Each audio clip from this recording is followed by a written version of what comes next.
அஸ்ஸலாமு அலைக்கும். Hello friends, எல்லாரும் எப்படி இருக்கீங்க? Welcome to taste my foot. இன்னைக்கு நம்ம சேனல்ல நாம பார்க்க போற ரெசிபி என்னன்னா டீ கடை கஜடா. இது நார்மலாக முட்டைகோஸ் கேக்குன்னு சொல்லுவாங்க, வெட்டு கேக்குன்னு சொல்லுவாங்க. இது அதிகமாக நம்ம கடையில் தான் வாங்கி சாப்பிட்ருப்போம். இன்றைக்கி நம்ம இதை வீட்டிலேயே செஞ்சு சாப்பிட்லாம். இது வீட்டிலே எப்படி செய்யலான்னு பார்க்கலாம் வாங்க.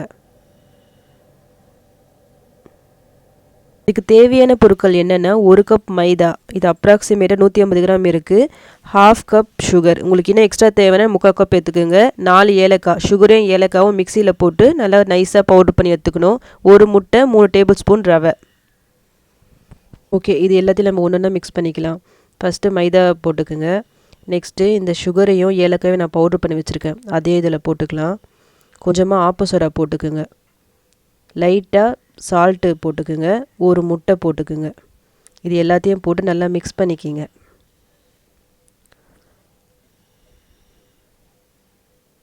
இதில் இப்போ 2 டேபிள் ஸ்பூன் நெய்யை ஊற்றிக்கலாம். அதையும் சேர்த்து மிக்ஸ் பண்ணிக்கிங்க. நெய் கொஞ்சம் கட்டியாக இருக்கிற மாதிரி இருந்ததுன்னா அதை லைட்டாக ஸ்டவ்வில் வச்சு சூடு பண்ணி இதில் போட்டுக்குங்க. மாவை ஓரளவுக்கு இப்போ மிக்ஸ் ஆகிடுச்சு. இப்போ இந்த டைமில் ஒரு 3 டேபிள் ஸ்பூன் ரவை, அதையும் ஆட் பண்ணிக்கிங்க. மொத்தமாக ஃபஸ்ட்டே போட்டுறக்கூடாது ரவையை. இது எல்லாம் நல்லா மிக்ஸ் ஆகிட்ட பிறகு அப்புறமா தான் ரவை போடணும். ரவையை போட்டு நல்லா மிக்ஸ் பண்ணிக்கிங்க.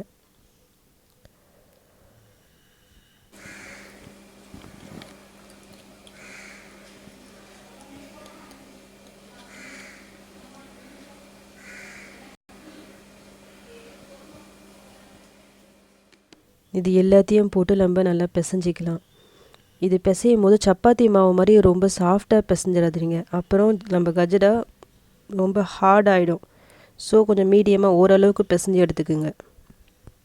பாருங்கள், நான் மாவு பிசைஞ்சிருக்கேன். இந்த அளவுக்கு பிசைஞ்சால் போதும். ஓகே, இப்போ நான் கொஞ்சம் எடுத்து காமிக்கிறேன் பாருங்கள் இதோட இது எப்படி இருக்குன்ட்டு. கொஞ்சம் லைட்டாக ஒட்டுற மாதிரி தான் வரும், அது அப்படி தான் இருக்கணும், நோ ப்ராப்ளம். ஓகே, இந்த மாவை நான் எப்படி செஞ்சு ஃப்ரை பண்ணி எடுக்கலான்னு நான் காமிக்கிறேன். இப்போது ஃபஸ்ட்டு அந்த மாவு கொஞ்சம் உருண்டை பண்ணி எடுத்துக்கோங்க. ரொம்ப ஓவராக உருண்டை பண்ணணும் இல்லை, லைட்டாக நீங்கள் பண்ணால் ஓகே. எடுத்துகிட்டு அதை ஒரு மாவில், மைதா மாவு ஏதாவது ஒரு மாவில் இது மாதிரி ரோல் பண்ணி ஒரு கத்தி எடுத்து இப்படி ஒரு கோடு போட்டுக்குங்க. இந்த பக்கம் ஒரு கோடு போட்டுக்குங்க, ப்ளஸ் சிம்பிள் மாதிரி. இந்த மாதிரி பண்ணும்போது தான் நம்ம டீ கடையில் சாப்பிடுவோம்ல கஜடா, எப்படி வெடித்து நல்லா அழகாக இருக்கும், அந்த மாதிரி வரும் உங்களுக்கு.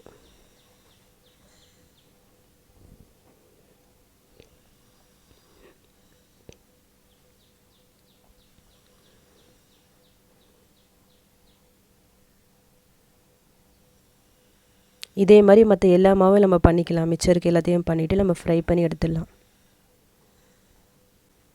நான் பேலன்ஸ் இருக்க எல்லா மாவுலையும் இந்த மாதிரி செஞ்சு வச்சுட்டேன். இப்போ இதை நம்ம ஃப்ரை பண்ணி எடுத்துடலாம். ஸ்டவ் ஆன் பண்ணிக்கிங்க. பேனில் ஆயில் போட்டு ஆயில் நல்லா ஹீட் ஆனதும் நம்ம செஞ்சு வச்சுருக்க இந்த பால்ஸை ஒன்று ஒன்றா போட்டு ஃப்ரை பண்ணி எடுத்துக்கலாம். ஆயிலுக்கு ஏற்ற மாதிரி நீங்கள் 2ஆவோ 3ஆவோ போட்டுக்கலாம். ஸ்டவ் லோ டு மீடியம் ஃப்ளேமில் வச்சுக்கோங்க. ஃப்ரை பண்ணும்போது இந்த மாதிரி கரண்டியால் ஆயிலை கொஞ்சம் மேலே மேலே போட்டுக்குங்க. அப்போ தான் உள்ளே இருக்கிறதால் நல்லா ஃப்ரை ஆகும். ஓரளவுக்கு ஃப்ரை ஆனதோ திருப்பி போட்டுக்கலாம். பாருங்கள், நம்ம கஜடா சூப்பராக ரெடி ஆகிடுச்சு. இதே மாதிரி பேலன்ஸ் இருக்க மற்ற எல்லா பால்ஸையும் இந்த மாதிரி ஃப்ரை பண்ணி எடுத்துக்கலாம். நான் எல்லா கஜடாவும் ஃப்ரை பண்ணி எடுத்துட்டேன்.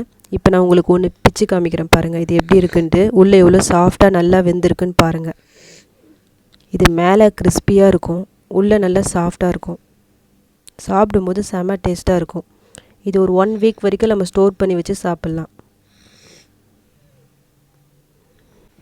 இப்போ நம்ம சூப்பரான கிறிஸ்பியான டீ கடை கஜடா ரெடி.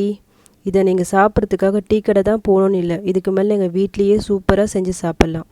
நீங்களும் செஞ்சு பாருங்கள், எப்படி வந்துச்சுன்னு கமெண்ட்ஸில் சொல்லுங்கள். இந்த ரெசிபி உங்களுக்கு பிடிச்சிருந்தா லைக் பண்ணுங்கள், ஷேர் பண்ணுங்கள், கமெண்ட் பண்ணுங்கள். மறக்காமல் சப்ஸ்கிரைப் பண்ணுங்கள். தேங்க்யூ.